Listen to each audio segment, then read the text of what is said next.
এদিকে 5টি দুর্বল ব্যাংককে অকার্যকর ঘোষণা করেছে বাংলাদেশ ব্যাংক।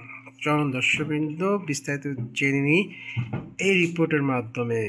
এই ক্ষেত্রে কারা ক্ষতি হবে কিনা, কারা লাভবান হবে কিনা, এই বিষয়ে বিস্তারিত আপনাদেরকে জানিয়ে দিব। আর্থিকভাবে দুর্বল 5টি সরিয়াভিত্তিক ব্যাংককে অকার্যকর ঘোষণা করে প্রশাসক নিয়োগের সিদ্ধান্ত নিয়েছে বাংলাদেশ ব্যাংক। বুধবার বিকালে এক সংবাদ ব্রিফিংয়ে governor doctor Ahsan H Mansur এই তথ্যটি জানিয়েছেন। অকার্যকর ঘোষণা পাওয়া ব্যাংকগুলি হলো এক্সিম ব্যাংক, সোশ্যাল ইসলামী ব্যাংক, ফার্স্ট সিকিউরিটি ইসলামী ব্যাংক, ইউনিয়ন ব্যাংক এবং গ্লোবাল ইসলামিক ব্যাংক।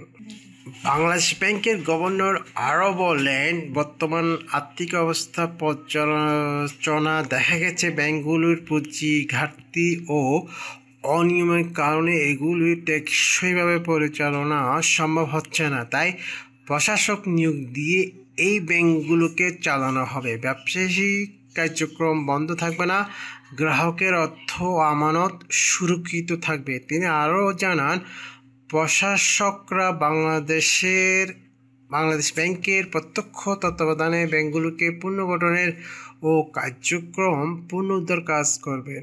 কোনো কর্মচারীকে ছাঁটাই করা হবে না, তারা আগের মতনই বেতন পাবেন।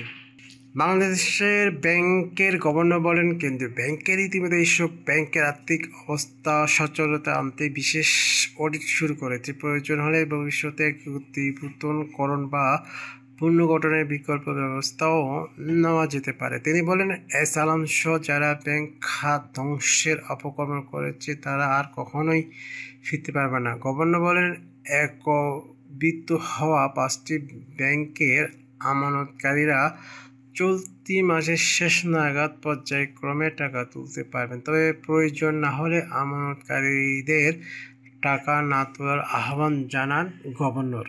বাংলাদেশের ব্যাংকের গভর্নর বলেন, ব্যাংকগুলোর বর্তমান আর্থিক অবস্থা পর্যালোচনা দেখা গেছে যে ব্যাংকগুলো এতটা দুর্বল যে যা টেকসই করতে পরিচালনা করতে অনেক সময় লাগবে।